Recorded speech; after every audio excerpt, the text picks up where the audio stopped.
But the most famous, yeah. You got a dude stole your fucking name. No. Like 3 people stole my name for sure. 3 people? Yeah, 3 people. 3 rappers or 3 different drug dealers? Rappers. Let me see. We know the guy who's probably the most famous out of all of them is William Roberts, who goes by Rick Ross. And he's the rapper that is a former corrections officer. Correctional officer. How hilarious is that? And they say he's the best gangster rapper ever.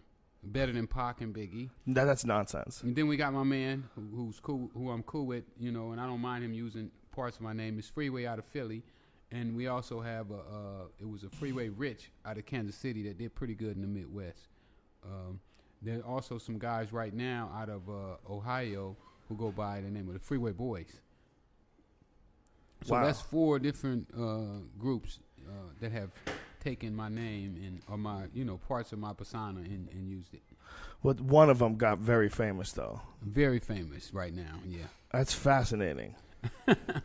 And you know what's really kind of fascinating? weird. It's kind of weird too, to take somebody's name and identity and claim it as your own and their background. What's hilarious? I'm gonna send Brian a link of where he talked about it. He'd come on this dude's show, and the guy asked him about it, and his reasoning response was so stupid. It's amazing the guy is successful as successful as he is, because he was like, no, that happened like 10 years ago. I got that nickname. I wasn't even about that. Like, the fucking answer is that? Yeah. That shit doesn't even mean. When you know that the dude exists.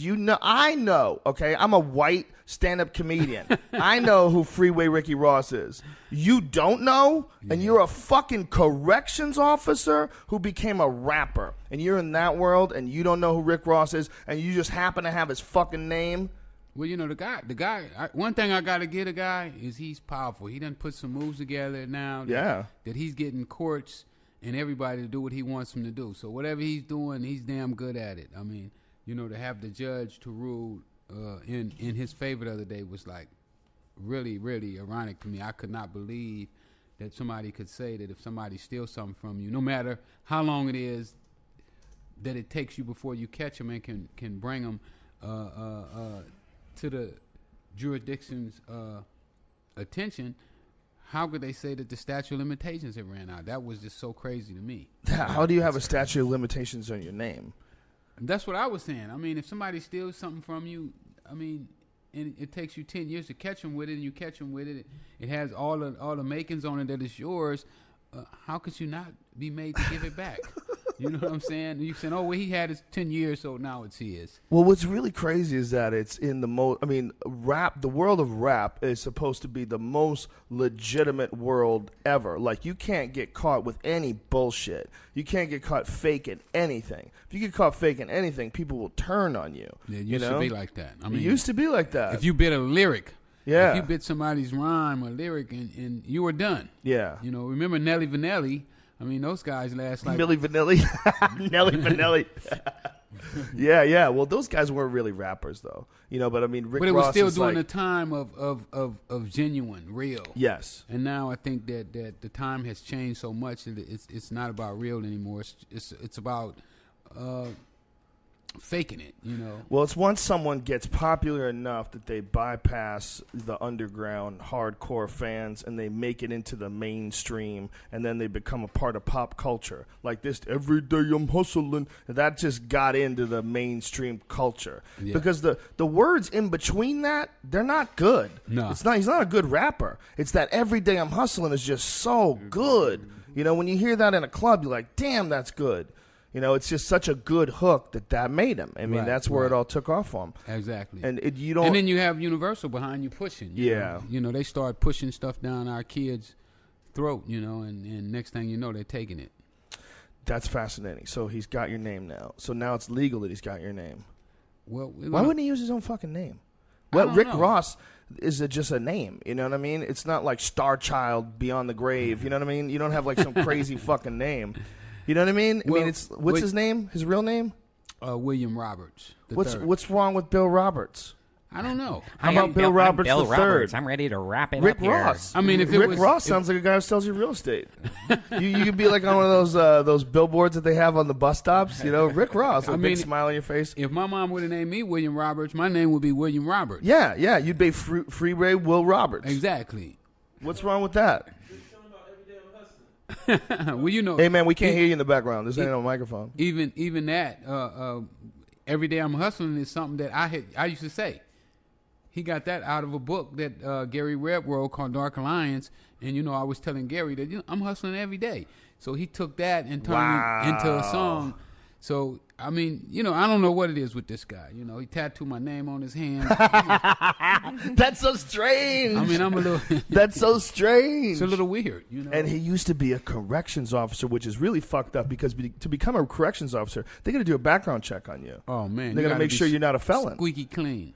Yeah, you can't be this gangster dude and be a fucking guy who is a corrections officer. We should get his application and read what it says, what it takes to be a correctional officer, all the criteria. Yeah. How about the pictures of him with the outfit on? You've seen that? I saw those. Shit's ridiculous. I saw it with the smooth face. Yeah. What's really fucked up is there's a video of him, an old video of him, and you're on the video. You're on the beginning of it, and then he comes on like he knew who the fuck you were. He put you in his video, right? Yeah, but he said he didn't know who I was. Under oath, too. How do you not bring that video in and just stick that in his face and it should be case closed? Well, the judge didn't want to see that. Whoa. So is the judge just getting bribed? It must be. I mean, you know. Has to be. It looks funny to me. How could you, that has to be bribery. 100%. That judge should be in jail. There's no doubt about it. That's your fucking name, man. That's your fucking name. I mean, and to let this guy come in court and say that he never heard of me, you know. That's hilarious. And how he invented the name, you know, was like, wow. You know, he gave us some elaborate story. Well, how he invented, when I heard him on this video, it was so stupid. He was like, no, the name came about like 10 years ago. Like, what does that mean? What is that? It was like a non-answer to the question, and he was just, and then he tried to like beat past it, the question, just talk about how people just like to talk a lot of shit and start a lot of shit. And I'm like, what? Yeah, he liked to bolo. He liked to bolo people, you know, when he come in and, you know, like, either you're going to do the interview or you ain't going to do the interview. I ain't going to talk about this, you know. I'm going to talk about what I want to talk about. Oh, I see. So he doesn't just come in and just have a conversation with you. He comes in like with a specific set of rules. Exactly. I think most of his interviews are rehearsed and written down, you know, the way they seem like to me, you know. I mean, everything about this guy, you know, is suspect. You know, when I was in jail, somebody wrote me a letter and said, hey, his beard is fake. What? Could you imagine? You catch him this backstage chick told me, gluing black cotton balls on his face. Yeah, this chick wrote me and said, oh, his beard is fake, too. I mean, you know, it's just so much stuff, you know, you hear and people, you know, shooting you messages and all kind of stuff like that there, man. Matter of fact, a couple weeks ago, I get a call, and it was a guy that was in jail while he was a correctional officer. You should hear the story. You should hear the story this guy had to say. What do you have to say? What did he say? Oh, man, he said this guy was one of the worst COs that you could be. You know, he was one that, see, a CO really doesn't have power. He has to go to his boss and tell his boss on you.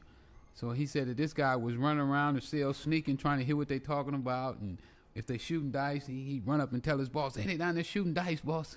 Let's go get them. Really? Yeah. That's the kind of guy they're using for. And then, like, when they do raids, you know, when they raid your cell, he would be the first one they push in, you know, the big fat guy, you know, because everybody be kind of scared of the big fat guy. So they would all get behind him and shove him up in the cell. So all this big blob of meat is coming at you, you know.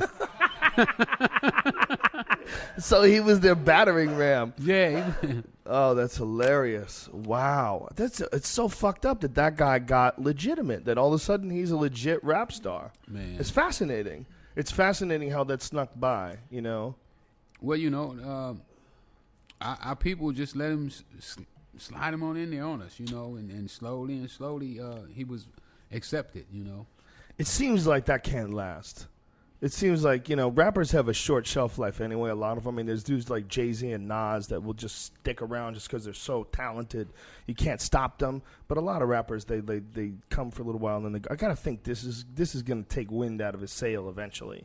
Well, I don't know. When those people when the labels put that money behind you and you become their money cow, then they have a sense of just shoving you down everybody's throat, keeping you on the radio. Right. And anything people hear on the radio, they believe it. Right. Once they can get money out of you, they know they can keep getting money out of you, so they just use you as a cow. They just use you as a cow. So they keep milking you and keep milking you. And it's going to be up to the people to say, you know what? We don't care how many times you shove this guy in our face. We're not buying. Yeah. We know he's a correctional officer. We know he never sold drugs. We know he's a fake, and we know he stole Rick Ross's name. Yeah, he's got your name tattooed on his body. And we want him to give it back. You know what I'm saying? That's what the streets need to tell him. Give Rick back his fucking name. Yeah, give him back his fucking name, bitch. If it makes you feel any better, he was on a TV show, and he left his hat there, and our friend Tom Segura stole his hat. And he wears it every day. Tommy.